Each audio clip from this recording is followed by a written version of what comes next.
orang puasa tapi nggak sholat. Ini sebenarnya dua kasus yang berbeda. Orang nggak sholat, doyan maksiat, tapi dia itu selalu baca bismillah. Ya. Keutamaan ini bisa diraih ketika kewajiban-kewajiban yang lain sudah terpenuhi. Udah rumus itu. Jadi tidak bisa hanya dengan mengandalkan baca basmalah kemudian nggak mau sholat, nggak bisa. Jadi keutamaan ini bisa diraih dengan catatan kewajiban-kewajiban yang ada di dalam Islam, rukun 5 itu harus terpenuhi dulu. Ya. Itu sudah menjadi sebuah keharusan. Bahasanya taqdimul wajib ala sunnah. Dahulukan yang wajib dulu. Ini kan bahasanya kan bonus bagi kita. Kewajiban kita tuntaskan dulu, kita tunaikan dulu. Baru setelah itu kita nyari bonus. Kan gitu. Kalau di dalam kerja, kalau kita kerja di mana-mana ada tugas pokok ya kan ya. Ada tugas bonus. Kalau misalnya pengen dapat gaji tambahan ya namanya ada uang lembur kan gitu kan ya. Sama Allah juga demikian, ada perintah yang harus dilakukan, tidak ada toleransi sama sekali, itu harus tunaikan. Ya. Kalau toh ini nanti sudah tertunaikan, baru nanti kita dapat bonusnya. Nah keutamaan ini nanti akan berlaku, nanti dikembalikan kepada Allah. Seandainya dia itu gak mau sholat, gak mau apa, ya nanti dia melalui hukuman-hukuman yang gak mau sholat. Jadi seakan-akan nanti ini gak mandi, gak tajam, gak berlaku ya. Karena apa? Kewajibannya tidak dipenuhi, sunnahnya dipenuhi. Gitu ya. Ibaratnya begini, buru-buru mau dapat bonus, yang wajib aja gak kamu lakukan, yang bonus kukur lah. Kan gitu kata atasannya. Kata Allah juga demikian, buru-buru tak kasih kayak ini. Mau kamu sholat aja kan? Logikanya kayak gitu. Jadi secara otomatis mau mendapatkan keutamaan ini, selesaikan kewajiban-kewajiban kita sebagai itu. Yang lain Bu, mana? Ya, ada yang nanya. Ibu. Yang lain.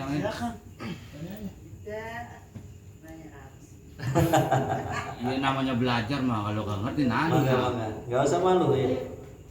Ustaz mau nanya Ustaz. Kalau seumpama nih kita mau makan, tapi lupa, tapi pas di tengah atau di akhir baru ingat baca basmalah, itu masih bisa atau sudah terlanjur? Iya.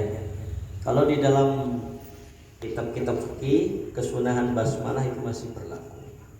Ya. Ketika kita lupa sedang makan kita lupa dan ingat di tengah-tengah kita melakukan aktivitas, tinggal ucapan Bismillahirrahmanirrahim awwalahu wa akhirahu. Dan niatkan di awal dan di akhir. Gak apa-apa. Pada intinya apa sih? Kita itu ingat sama Allah. Ya. Masalahnya kalau udah selesai ya kan?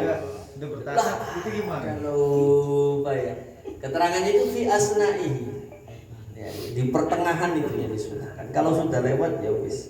Makan lagi berarti ya. Nambah lagi. Berarti yang awal setan ini nepeng ya? Iya.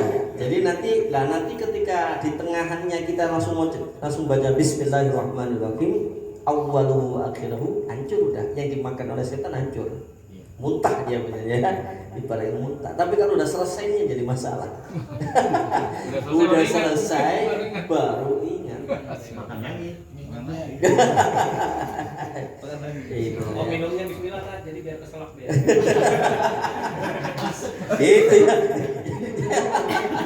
Betul. Ya masalah kalau makan mungkin bisa direkayasa. Untuk berhubungan suami istri itu susah. Gimana mau bismillahi awal wa akhir? Oh, udah selesai.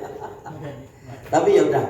Kalau seandainya udah selesai, terlanjur selesai. Yang penting masih dalam taraf, ingat baca aja nggak apa-apa. Ikhtiar kita baca. Itu namanya juga lupa. Namanya juga lupa itu dalam.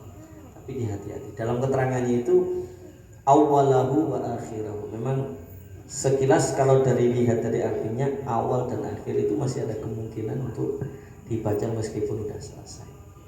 Ya, untuk menutup ya biar setan iblis itu tidak jadi kenikmatannya sudah diambil oleh setan itu dimuntah lagi. Gitu ya. Gak apa-apa. Kalau Pak, di masih bisa selesai nggak? kalau ditambahkan dengan istighfar itu misalkan baru ingat istighfar terus baru Nggak apa-apa, nggak masalah, nggak masalah. Intinya kita tuh dzikrullah, ya. Ingat kepada Allah. Cuman untuk mengawali ya sudah ada referensinya kan basmalah dulu. Seandainya ditambah istighfar juga tidak apa. Nggak masalah. Mula yang lain?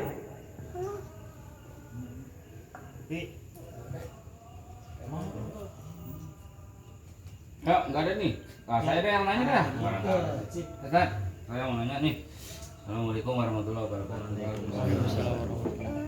Terkait dengan tadi keimanan ya. Kadang-kadang saya itu kan suka berbicara itu sama teman-teman kerja gitu. Kadang-kadang ada pembicaraan seperti ini nih kalau kita sholat gitu. Malah dia justru yang apa ya, yang memberikan statement gitu, wah kamu sholat hatinya aja belum bersih, gimana mau sholat gitu. Nah, untuk menjawab hal-hal seperti ini tuh triknya seperti apa sih Ustaz gitu. Kadang-kadang kita kalau ngajak sholat gitu kan, dia pasti jawab, ya kamu sholat emang udah bener gitunya gitu, dalamnya gitu, maksudnya hatinya gitu. Padahal saya pun juga punya akal gitu. Loh, jangankan saya yang sholat, katanya hatinya lah kamu aja nggak sholat, gimana mau diterima gitu. Yang penting kan kita. Iya. Nah, itu maksudnya triknya gimana gitu supaya kita bisa menjawab untuk demi mendakwah kita apa kita dalam rangka dakwah gitu. Seperti apa gitu. Itu pertanyaan sebenarnya nggak usah pakai dalil. Iya. Ya. Jawaban sederhana, sholat itu tidak ada syarat untuk suci hati yang suci bersih. Iya. Tapi tujuan daripada sholat adalah untuk membersihkan hati. Al-Quran kan udah jelas menyampaikan inna sholata tanha Anil fahsya. Minimal sholat itu bisa mengerem kita dari perbuatan keji dan munkar. Itu termasuk tazkiyatun nufus, itu juga melalui sholat. Ya. Kalau kita sholat itu nunggu hati kita bersih, saya jamin Ya, itu justru 1000% nggak bakal. Iya. Sampai kapan kamu nunggu hati kamu bersih kemudian kamu sholat? Sama dengan bahasa kayak gini orang-orang munafik. Serau usah pakai jilbab, masih penting hati. Kan gitu kan ada ya? Iya. Nyapa jilbab lek kelakuannya rusak. Justru pakai jilbab itu kita itu ikhtiar untuk jadi orang Baik. baik. Justru kita dengan sholat itu supaya kita dapat tazkiyatun nufus, bersih hati gitu. Jangan dibalik, ini statement yang menyesatkan. Ya, nyapu kowe sholat, hatimu mau bersih, ya bukan begitu ya. Justru kita sholat itu untuk bersih hati. Itu kan sebenarnya statement orang-orang yang malas sholat aja.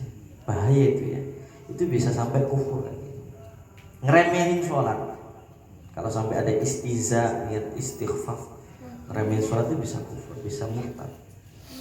Artinya apa? Gegampang gitu. Meremehkan. Sebenarnya dia pengen legitimasi supaya dia nggak sholat. Hati kucing waktu engkau lah. Ya kan itu kan ya. Sampai kapan? Ya banyak alasan. Sama kayak gini. Saya posisinya masih bekerja keras. So aku lah puasanya ntar aja kalau sudah jadi orang kaya. Sampai kapan? Sekeras apapun kerja kita ya puasa tetap wajib. Itu mah namanya rekayasa doang. Rekayasa sebenarnya pengen ninggalin sholat wajib. Ya kayak nutup jilbab. Kan banyak tuh statement anak muda yang nggak mau jilbab, alasannya kenapa? Alah banyak kok orang-orang jual diri pakai jilbab. Lu ngapain kamu lihat dia? Udah kamu niatin aja. Pakai jilbab itu nutup aurat untuk memperbaiki diri kamu. Jilbab itu simbol untuk penyucian diri lahir dan batin. Gak usah delok, gak usah lihat orang yang seperti itu. Kan itu kan, kita jawabnya logika saja. Gak usah pakai dalil.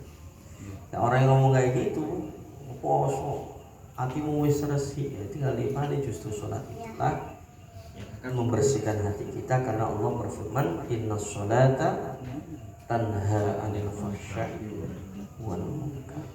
Maka dari itu ketika ada orang Kan ayat itu kan pernah dikaji lagi kebenaran, tinggal dibalik. Ketika orang sholat tapi dia kok masih suka melakukan perbuatan fahsya yang kotor, masih suka maksiat atau melakukan mungkar, maka bukan sholatnya yang salah, tapi kitanya. Sudahkah sholat kita itu sesuai dengan yang diajarkan oleh Rasulullah? Kan itu. Sholatmu itu wis bener apa ora? Jangan menyalahkan sholat, jangan mengambing hitamkan sholat, tapi sholat kita yang dipertanyakan wis bener apa ora sholat kita. Kan ada tuh banyak sholat lanjut, maksiat lanjut, itu kan ya. Ya berarti yang salah, yang konslet itu sholat kita ada yang nggak benar. Entah itu sholatnya karena masih ada unsur riya, ujub dan sebagainya, sehingga apa yang dijanjikan oleh Allah itu yang semestinya sholat itu dapat mengurangi, mengerem perbuatan itu, justru malah kita tuh malah dol. Bukan salah di sholatnya, tapi karena diri kita sendiri. Jadi nggak ada yang salah firman Allah itu, kitanya yang salah. Jangan macam-macam Quran murtad kamu ya. Itu udah benar tuh, shadaqallahul azim, maha benar Allah, nggak mungkin Allah itu salah. Jadi bahasa-bahasa itu kayak hati-hati ya, bahasa-bahasa gitu hati-hati ya, itu biasanya bahasa yang banyak digunakan oleh orang-orang yang memang enggan untuk melakukan memenuhi kewajiban kita di atas. Oh, ada lagi? Kalau tidak kita tutup. Ya, tutup. Mari kita tutup pengajian perdana ini, mudah-mudahan istiqomah ya. Istiqomah selalu, mudah-mudahan senantiasa diberikan kesehatan lahir batin, sehingga perjalanan majelis ini tetap berlangsung ya, tanpa ada halangan. Mari kita tutup dengan bacaan hamdalah hamdalillahirabbil majlis, subhanakallahumma wa bihamdika asyhadu an la ilaha illa anta astaghfiruka wa atubu ilaik. Bismillahirrahmanirrahim. Wassallallahu ala sayyidina Muhammadin wa ala alihi washabbihi wasallam. Assalamualaikum warahmatullahi wabarakatuh. Waalaikumsalam warahmatullahi wabarakatuh.